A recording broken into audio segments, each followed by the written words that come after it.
ആന്ധ്രാപ്രദേശിൽ നാശം വിതച്ചിരിക്കുന്നു മൊന്ത ചുഴലിക്കാറ്റ്. കൊണസീമ ജില്ലയിൽ മരം കടപുഴകി വീണ് ഒരാൾ മരിച്ചു. ആന്ധ്രയിലെ തീരദേശ ജില്ലകളിൽ കനത്ത മഴയും കാറ്റും തുടരുകയുമാണ്. 10,000-കണക്കിന് ആളുകളെ മാറ്റിപ്പാർപ്പിച്ചു. കനത്ത മഴയിൽ വീട് തകർന്നു വീണ് ബംഗാളിൽ 5 പേർക്ക് പരിക്കേറ്റു. മുഹമ്മദ് റഹീസ് ചെന്നൈയിൽ നിന്ന് ചേരുന്നു കൂടുതൽ വിവരങ്ങളുമായി. റഹീസ്, നേരത്തെ തന്നെ വ്യക്തമാക്കിയതാണ് അതിശക്തമായ ചുഴലിക്കാറ്റായി ഇത് മാറും എന്നുള്ളത്. മൊന്ത ഇപ്പോൾ ആ രീതിയിൽ അതിന്റെ രൗദ്രഭാവം പുറത്തെടുത്ത് തുടങ്ങിയിരിക്കുന്നു എന്ന് വേണം കരുതാൻ. ഇപ്പോൾ ഒരു മരണം റിപ്പോർട്ട് ചെയ്യുന്നു. പലയിടങ്ങളിൽ നിന്നും ആളുകളെ കൂടുതലായി ഒഴിപ്പിക്കുകയാണ്. എന്താണ് ഏറ്റവും പുതിയ അപ്ഡേറ്റുകൾ? നിലവിൽ ഏതാണ്ട് 70,000-ലധികം പേരെ ആന്ധ്രയിൽ നിന്നും ഒഴിപ്പിച്ചിട്ടുണ്ട് എന്നുള്ള ഏറ്റവും പുതിയ വിവരങ്ങൾ വരുന്നു. മാത്രമല്ല, മോന്ത ചുഴലിക്കാറ്റുമായി ബന്ധപ്പെട്ടുള്ള ആദ്യ മരണം കൂടി റിപ്പോർട്ട് ചെയ്യുന്ന സമയമാണിത്.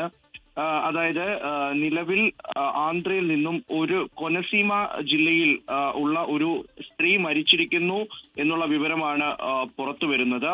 മകനഗുഡം എന്ന വില്ലേജിലുള്ള ഒരു സ്ത്രീയാണ് മരിച്ചിരിക്കുന്നത്. അതൊരു മരം കടപുഴകി വീണ് ശരീരത്തേക്ക് പതിച്ചാണ് മരിച്ചിരിക്കുന്നുള്ള വിവരം പുറത്തു വരുന്നത്. അതിനപ്പുറത്തേക്ക് ഈ ജില്ലകൾ ഉടനീളം ഏതാണ്ട് ഒരു 10-12 ജില്ലകളിലായി ചുഴലിക്കാറ്റിന്റെ പ്രഭാവം അതിന്റെ തീവ്രത ആദ്യം എത്തിയ ജില്ലകളിൽ വലിയ തോതിലുള്ള മഴയുണ്ട്, കാറ്റുണ്ട്, മരങ്ങളൊക്കെ റോഡിലേക്ക് കടപുഴകി വീഴുകയാണ്, വീടുകൾക്ക് കേടുപാടുകൾ പറ്റിയിട്ടുണ്ട് എന്നുള്ള വിവരങ്ങൾ പുറത്തു വരുന്നുണ്ട്.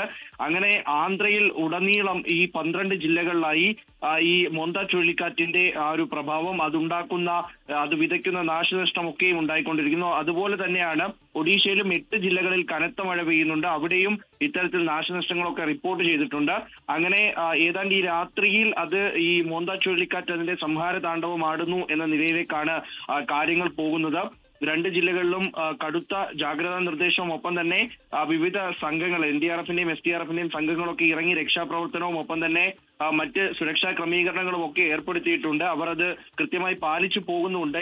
മാക്സിമം അതിന്റെ ഒരു ഇമ്പാക്ട് കുറയ്ക്കുക, അതുണ്ടാക്കുന്ന നാശനഷ്ടങ്ങൾ കുറയ്ക്കുക എന്ന ലക്ഷ്യത്തോടു കൂടിയാണ് 2 സംസ്ഥാനങ്ങളും ഇപ്പോൾ പ്രവർത്തിക്കുന്നത്. എന്തായാലും അത് ആന്ധ്രയിൽ അതിന്റെ കൂടുതൽ രൗദ്രഭാവം കാട്ടി തുടങ്ങി എന്നുള്ള വിവരങ്ങളാണ് നിലവിൽ പുറത്തു വരുന്നത്.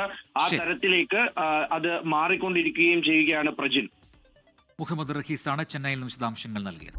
ലോകത്തെവിടെയായാലും ഏത് സമയത്തും 24 വാർത്തകളും ഓഗ്മെന്റഡ് റിയാലിറ്റി പാക്കേജുകളും എക്സ്പ്ലെയിനറുകളും വിശദമായി കാണാൻ ഞങ്ങളുടെ YouTube ചാനൽ നിങ്ങൾക്ക് സബ്സ്ക്രൈബ് ചെയ്യാം.